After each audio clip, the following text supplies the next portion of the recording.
দুর্গাকে বলির পাঠা বানাতে গিয়ে নিজেই ফেসে গেল দিব্যা সেন। হ্যাঁ বন্ধুরা, মুখার্জি পরিবারে শুরু হয়েছে চরম ষড়যন্ত্র। দিব্যা সেন দুর্গাকে বোকা বানিয়ে দুর্গাকে ব্যবহার করে তাকে বলির পাঠা বানাতে চাইছে, যাতে মুখার্জি পরিবারকে সে খুব সহজেই পথে বসাতে পারে। শুধু দুর্গাই নয়, উৎসব বৈধি মুখার্জি ও চন্দ্রনাথ মুখার্জিও দিব্যা সেনের সঙ্গী। আর এই ষড়যন্ত্রের কথা জানতে পেরে মেনন প্রচন্ড রেগে যায়।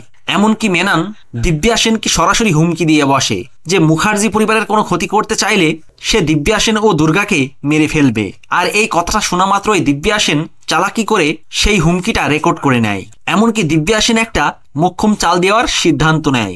দিব্যা সেন দুর্গা ও জগদ্ধাত্রীকে মেরে তার দায় মেননের ওপরে চাপানোর সিদ্ধান্ত নেয়, যার কারণে মেনন পুরোপুরি ফেঁসে যায়। তবে দিব্যা সেনের জানা নেই যে দুর্গা যা কিছুই করছে তা আসলে কৌশিকী মুখার্জির ইশারাতেই করছে।